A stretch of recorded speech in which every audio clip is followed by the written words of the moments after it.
लगता है मोदी जी यूपी में कहते हैं कि हम 80 में से 80 सीट लेकर आएंगे, लेकिन अब जिस तरीके से हम देख रहे हैं कि राहुल गांधी और अखिलेश यादव साथ होकर सामने आ रहे हैं यूपी में, तो क्या लग रहा है अभी भी आ पाएंगे उनकी 80%? पॉसिबल ही नहीं, संभव ही नहीं। अब बीजेपी का रिपीट होना संभव ही नहीं है जी, और होना भी नहीं चाहिए और हो भी नहीं पाएगी।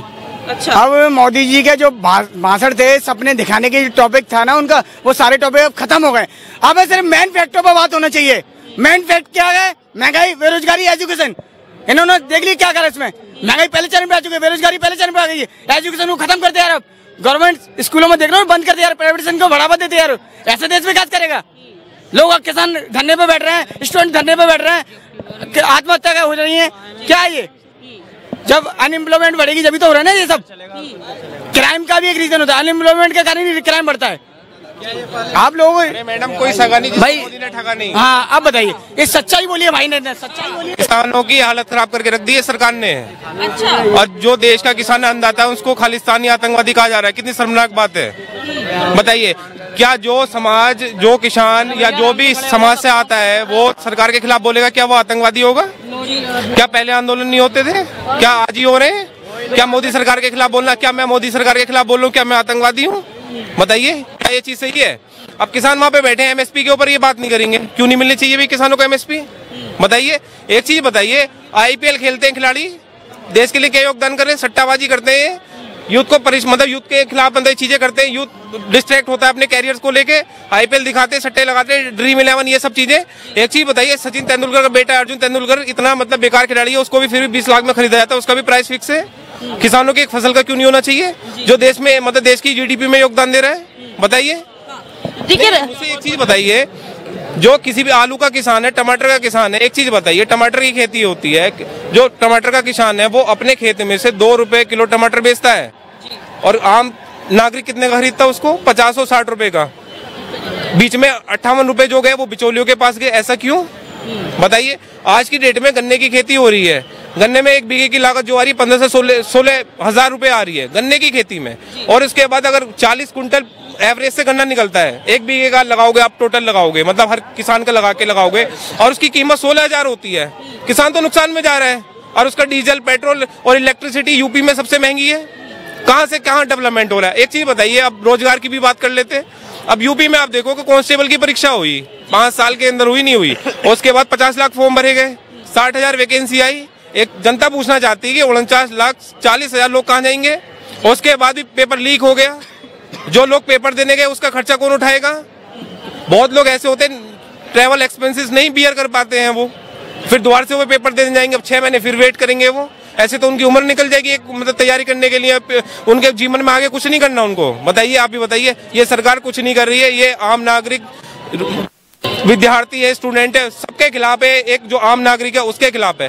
किसान प्रतिदिन 27 रुपए कमाता है, 27 रुपए कमाई है उसकी एक दिन की, जो किसान ही कर रहा है। इससे उससे ज्यादा तो एक मजदूर कमा लेता है, 350-400 रुपए कमा लेता है। तो इस देश की हालत जो है बहुत ही खराब होती जा रही है। विदेश नीति भी इतनी खराब है। एक छोटा सा देश जो है मालदीव, वो आग खा देता है।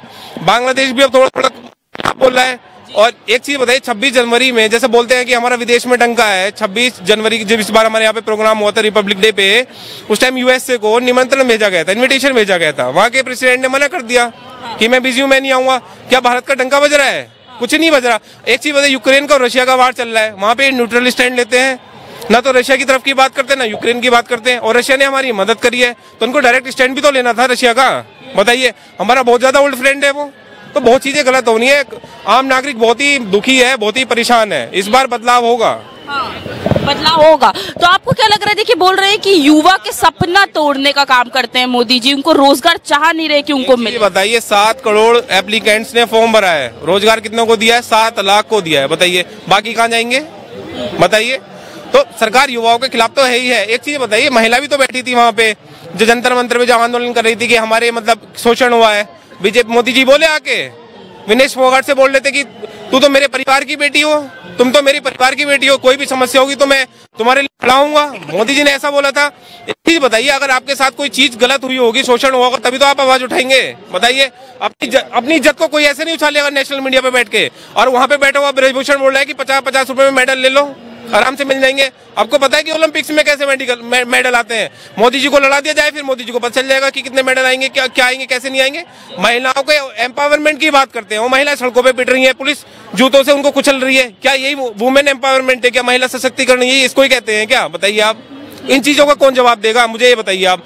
स्मृति ईरानी अपने पेट में सिलेंडर बांध के घूमती थी, कितना महंगा हो गया, 400 रुपए का सिलेंडर हो गया, आज कितने का बिक रहा है? 1100-1200 का बिक रहा है। क्या ये गरीबी नहीं है? वो सॉरी महंगाई नहीं है क्या?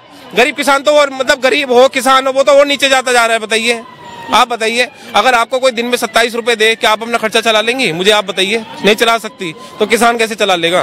और इन्होंने बोला था कि 2022 तक 23 तक जो है किसानों की आय को हम दुगना करेंगे, दुगने से इन्होंने आधे से आधे कर दी। ये बताइए, मोदी ने सबको ठगाया, मोदी जी ने। ये बताइए। अच्छा, हिमाचल में कांग्रेस की गवर्नमेंट है, हिमाचल में उसने काऊ मिल्क को भी एमएसपी में ला दिया। 45 रुपए काऊ का मिल्क बिकेगा, अब किसान बेचेगा, और 55 रुपए पर लीटर बफेलो का मिल्क बिकेगा। अब यहाँ पे एक चीज बताइए, यूपी में चली जाइए, 30 रुपए में भी कोई नहीं खरीदेगा काऊ मिल्क। और यहाँ पे आगे जो ये कंपनियां हैं, जो बिचौलिए हैं, आके यहाँ पे 60-70 रुपए लीटर बेचते हैं, बीच के 40 रुपए वो बिचौलिए खा गए। किसानों को कुछ नहीं मिल रहा। यूपी में 30-35 पर नहीं बिक रहा, यूपी 30-35। हाँ, बहुत ज्यादा हालत खराब है। हर एक चीज पे एमएसपी होनी चाहिए, हर एक चीज पे। अच्छा, इस बात से कितना सहमत है कि राहुल गांधी कह रहे हैं कि मोदी जी ने सिर्फ देश के 1% अमीरों का जेब भरा है और बाकी गरीबों की थाली खाली है? ये बात सही है। मोदी जी एक चीज बताइए, ये जो अरबपति होते हैं, उद्योगपति हैं, सुनिए, जो उद्योगपति हैं उनका तो एक कर्ज माफ कर देते हैं, कई लाख करोड़ कर देते हैं, किसानों को क्यों नहीं करते? ये तो सीधा जाहिर होता है कि ये मतलब उद्योगपति के लिए काम कर रहे हैं, बाकी जनता के लिए। देखिए, देश का विकास तभी हो सकता है जब इस देश की गरीबी को कम करा जाएगा, आम लोगों के लिए काम करा जाएगा, ना कि उद्योगपतियों के लिए। ये बस सिर्फ यहाँ पे धर्म की राजनीति चल रही है। मैं भी हिंदू हूँ, हमारे घर में भी पूजा होती है, सुबह शाम होती है, मानते हैं, लेकिन इसका मतलब नहीं है सामने वाले धर्म के प्रति हमको नफरत फैलाई जाए। देश में सबका बराबर योगदान है, जितना हिंदू ने दिया है उतना ही मुस्लिमों ने दिया है। समझ रहे हो आप? क्योंकि अगर जैसे कंगना रनौत की बात करते हैं, कंगना रनौत बोलती है कि हमें आजादी तो 2014 में मिली है। अरे भाई, जिन्होंने पहले मतलब हमारे देश के लिए जिन्होंने मतलब वो दिया अपना, क्या बोलते हैं उसको, बलिदान दिया है, क्या उनका अपमान नहीं है उस चीज के लिए? बताइए। कंगना रनौत बोलती है मोदी जी मेरे लिए तो भगवान है। अरे आम जनता से आके पूछो, आम जनता उनको क्या बोलेगी? तो भाई मेरी बात सुनो।